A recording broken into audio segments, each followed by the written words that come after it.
vais vous présenter un petit module développé par un petit américain, non, par un américain, Tim Dietrich, FM EasySync, qui utilise ce type de module de synchronisation de données. D'accord, bien, pas grand monde. Alors, pour me présenter, je vais aller brièvement sur ma présentation, j'y reviendrai plus en détail demain soir, puisque demain soir, je vous fais une session sur l'XML, quelque chose qui donne bien envie et qui donne la pêche juste avant d'aller se baigner en milieu aquatique. Non, et que, vous avez précisé Valérie.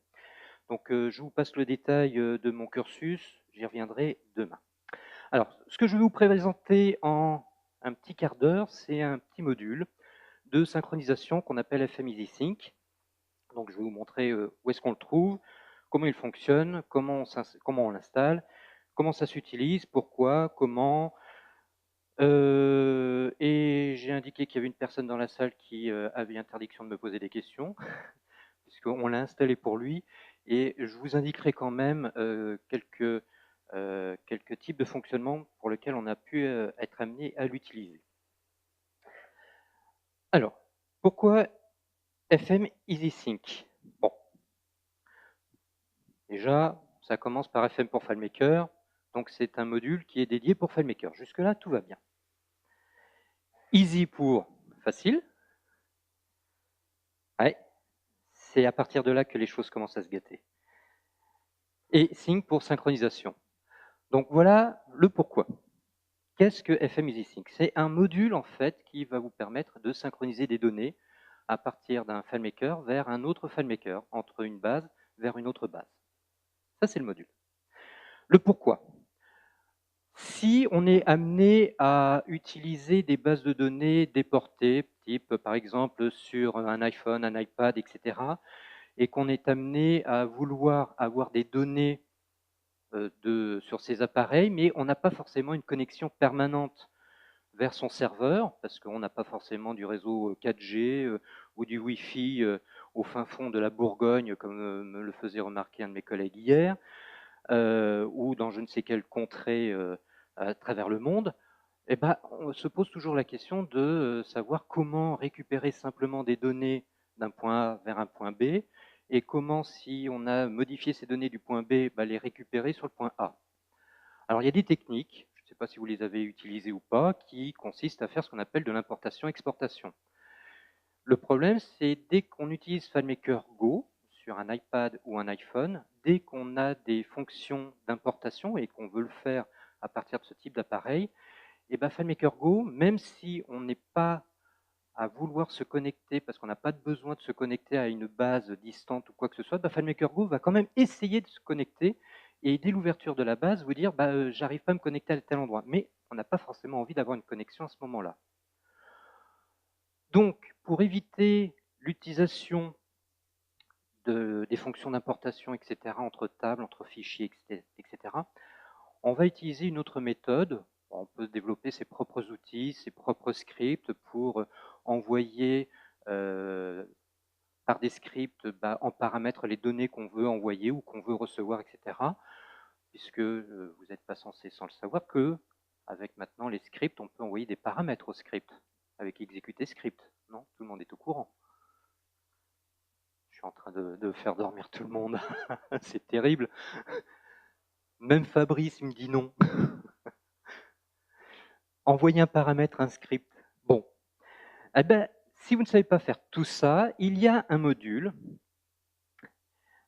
pour qui, ça je viens de vous en parler, qui est proposé par Tim Dietrich, qui était un développeur FileMaker, puisqu'il a voulu quitter la communauté FileMaker avec perte, pas forcément avec fracas, ou plutôt avec fracas et pas de perte.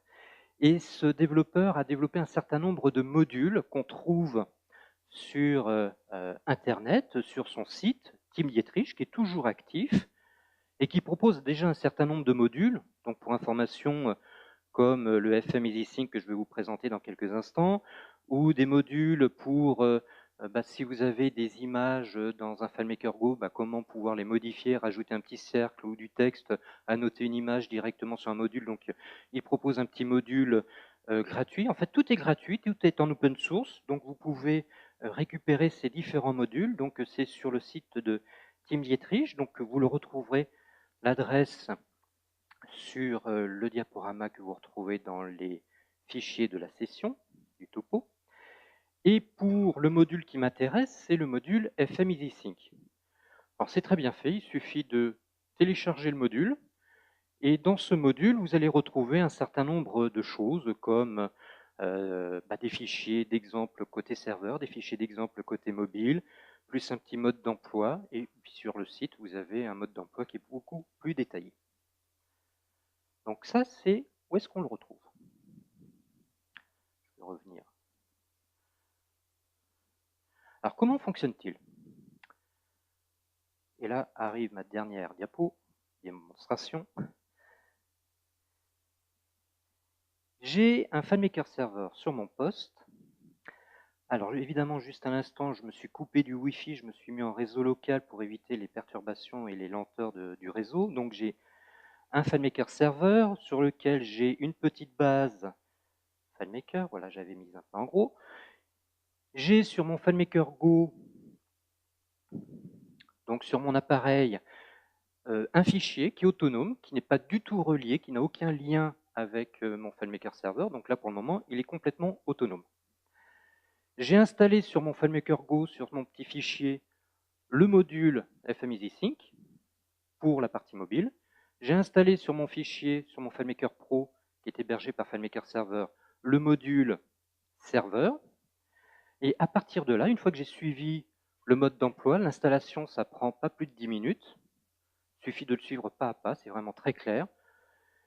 Et bien, comment fonctionne-t-il? C'est très simple. Quand je suis par exemple sur mon FileMaker Pro et que je vais créer un enregistrement, alors, je suis en train de faire plaisir à Vincent parce que je vais utiliser un raccourci clavier. Ne rigolez pas. Alors, monsieur, alors on va mettre gilet. Vincent, parfait. Je suis à distance, vous avez vu, j'ai un téléphone sans fil, magnifique. Imaginez, je suis au fin fond de ma province, de ma Beauce profonde, aucun réseau ou quoi que ce soit. J'arrive dans un centre commercial, parce que les centres commerciaux, il y en a beaucoup plus que des spots Wi-Fi. À l'intérieur, maintenant, ils proposent du Wi-Fi. J'ai du Wi-Fi, c'est parfait. J'ouvre mon FileMaker Go, j'ouvre ma base, et puis je me suis créé un petit bouton qui exécute mon petit module de synchronisation. On va l'exécuter, et je retrouve tout de suite ma fiche.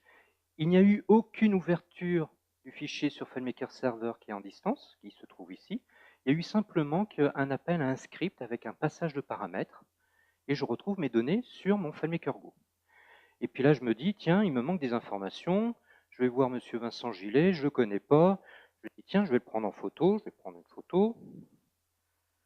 Bon, on va changer un peu la tête de Vincent, je vais me prendre en photo, je vais faire un joli selfie avec vous, hop, là, derrière.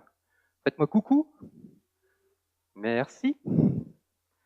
Ah, c'est bien l'interactivité. Bon, très bien. Je synchronise de nouveau et puis je renvoie les données. Donc là, je suis en train de vous montrer qu'avec les photos, ça va fonctionner aussi. Bon, le problème, c'est que même avec un réseau local, le rafraîchissement écran ou autre, ça prend toujours un peu de temps. Mais ça, Sébastien Sanjean, il va vous expliquer le transactionnel. Et il vous expliquera qu'il y a effectivement quelquefois des petits temps de latence pour le transactionnel. Donc là, pour accélérer un peu les choses et pour forcer un peu le rafraîchissement de ma base, je retrouve bien ici la photo avec vous, voilà, en plein milieu. Donc en fait, les transferts de données avec FM EasySync fonctionnent dans les deux sens, fonctionnent avec des images, c'est parfait, le monde est merveilleux, et sans avoir de connexion permanente entre mon FileMaker Go et mon serveur. Là, on fonctionne vraiment en pure déconnexion. Alors, pour vous montrer un peu l'envers du décor, vous avez en fait, quand vous êtes dans FileMaker, tout un pan de script. Je vais peut-être m'asseoir parce que si je commence à faire des zooms, il ne faudrait pas que je trébuche. Donc il y a tout un certain nombre de scripts à implémenter. Vous n'avez pas normalement à y toucher, sauf peut-être un qui s'appelle EasySync Settings, qui est en fait la partie de paramétrage du module. On peut paramétrer le module avec ce qu'on appelle un mode debugger pour dire, tiens, voilà, on veut afficher des messages à chaque étape pour voir si tout fonctionne bien. On a le mode PSOS, c'est-à-dire qu'on peut demander à ce que la partie mobile ou la partie serveur va utiliser ce qu'on appelle l'exécution du script, mais côté serveur, puisque là, pour le moment, pour accélérer un peu les choses, j'ai demandé à FileMaker Go d'exécuter les scripts en son sein, mais c'est lui qui fait tout le traitement de synchronisation. Mais dans l'idéal, ce que j'aurais fait, c'est que j'aurais demandé à FileMaker Go, quand tu synchronises, en fait, tu envoies les paramètres, mais tu exécutes et tu envoies les paramètres à un script qui se trouve sur le serveur. Ce qui fait qu'on ne prend que le temps nécessaire d'envoyer les données, et c'est le serveur qui s'occupe de rajouter les enregistrements directement dans la base qu'il héberge et de faire tout le traitement et tout le nettoyage. Donc ça permet aussi de gagner en bande passante et de gagner normalement en rapidité. Donc il y a un premier script qui est le paramétrage. Il n'y a pas grand-chose à rentrer. Bon, je vous dirai aussi qu'il y a des paramètres pour les aficionados de l'XML ou du paramétrage entre guillemets à la norme XML comme Fabrice aime à utiliser. Donc si vous voulez en savoir plus sur le balisage de paramètres envoyés au script, je vous renverrai vers une vidéo de Fabrice. Il en a une excellente là-dessus, n'est-ce pas Fabrice? Pas du tout, mais il va nous la faire. Merci. Donc ça, c'est les scripts côté, on va dire, fichier hébergé, et on a à peu près les mêmes scripts côté fichier délocalisé sur son appareil distant. À part ça, franchement, on apporte ces scripts, on importe un modèle dans chaque appareil. En fait, les modèles, même s'ils ne font pas apparaître grand-chose, il y a des parties un peu cachées où en fait tout s'effectue en transactionnel. Mais là, je vous renverrai vers la session de Sébastien Sanjean qui vous expliquera le mode transactionnel avec FileMaker. Comme ça va durer un peu plus longtemps, il prendra le temps nécessaire de vous expliquer ce qu'est le transactionnel avec FileMaker.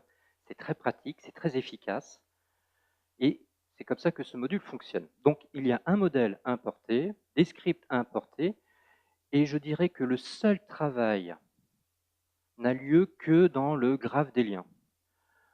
En fait, on importe une table, on crée un lien entre la table du module plus un tab vers les différentes tables de votre solution FileMaker que vous souhaitez synchroniser. Et par défaut, si vous souhaitez utiliser le module tel quel, sans rentrer dans le développement ou quoi que ce soit, la seule chose et la seule remarque que je pourrais apporter actuellement, c'est de vous dire que entre la base qui est sur FileMaker Go et la base qui se trouve sur votre serveur, doivent avoir les mêmes rubriques et les mêmes noms de rubriques. Je dirais que c'est le seul détail pour le moment. Après, on peut paramétrer le module pour faire en sorte qu'une rubrique qui s'appelle A d'un côté s'appelle B de l'autre côté, ou de dire, voilà, on n'échange que telle ou telle rubrique et pas toutes, etc. Donc, il y a des possibilités de modifier le développement et le module. Voilà, en fait, pour ce petit module qui est très simple à implémenter. Je vous dis, pas plus de 10 minutes d'implémentation pour le mettre en place, et vous avez une solution simple, rapide, pour mettre en œuvre en fait une partie de sélection entre tel ou tel appareil, en sachant qu'évidemment, ça gère les suppressions de données, ça gère les modifications de données, ça gère les images comme je viens de vous le montrer. Donc, normalement, aucune difficulté à avoir. Voilà pour ce petit module que je voulais vous présenter sous forme d'un petit topo aujourd'hui. Des questions?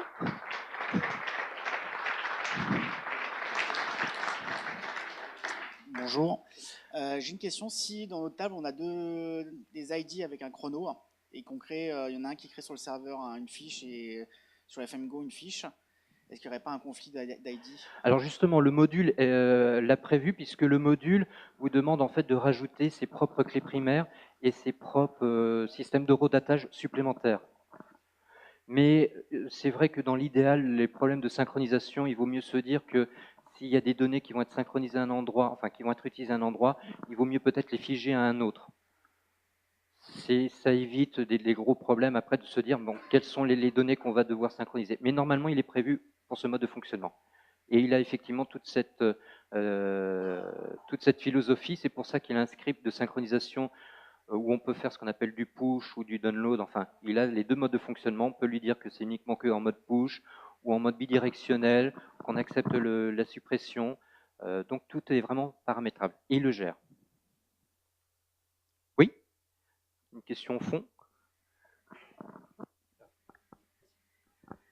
Moi, j'avais une question sur une solution un petit peu plus complexe sur la base de départ qui contient des visus de tables distantes.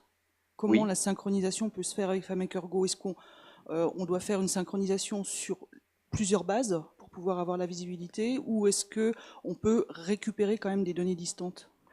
Alors nous, on a mis en place une synchronisation entre deux FileMaker serveurs avec FM EasySync, et avec une difficulté supplémentaire, c'est qu'en plus on attaquait des tables MySQL. Alors il s'avère qu'entre les deux FileMaker serveurs et avec un volume de données très important, je me suis arraché quelques cheveux. C'est un peu la difficulté. Je vous dirais qu'entre un FileMaker Pro et un FileMaker Server, ça fonctionne parfaitement, même avec des sources de données MySQL intégrées à FileMaker. Mais il vaut mieux effectivement aller taper sur une seule source de données. C'est préférable, à mon avis. Ah oui, dans le graphe des liens, oui. Dans le graphe des liens. Oui. Le micro. Oui.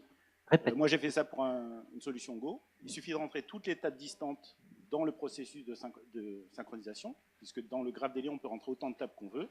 On les synchronise toutes. On a les mêmes liens, ça marche très bien. Oui, on n'est pas limité effectivement en nombre de liens. On peut avoir une table, là c'est une solution avec une table, mais on peut en avoir une dizaine, une vingtaine. On peut même avoir deux tables, une pour une partie dans FileMaker et une autre avec des données dans MySQL. Donc on peut aussi scinder les données pour les dispatcher dans deux tables distantes, mais ça demande effectivement là un peu plus de temps de paramétrage et d'installation, mais c'est possible. Oui, une question. Dans le modèle qu'il faut créer pour rendre cette solution opérationnelle, Oui. j'ai vu qu'à droite, il y avait des rubriques qui étaient placées. Oui. Donc il faut placer toutes les rubriques qu'on veut synchroniser, c'est ça? Non, en fait, non, on n'a pas les rubriques à synchroniser. En fait, le système, le modèle, on le copie tel quel et on n'a rien à modifier. Ce sont en fait des rubriques qui appartiennent au module. Ah, d'accord. Et en fait, la synchronisation, pour savoir quelles sont les rubriques pour lesquelles il doit aller envoyer les informations, il va utiliser le lien qu'on a établi. Et via le lien, il va utiliser en fait une fonction de script qui est définir rubrique, mais par le nom. C'est-à-dire qu'on n'a pas à mettre en dur les rubriques où l'on veut synchroniser, mais simplement on envoie les rubriques avec la donnée et lui, il ira directement le mettre au bon endroit. Merci. Donc le modèle est vraiment un copier-coller parfait. Plus de questions? Bon, bah alors, je vous remercie de m'avoir écouté.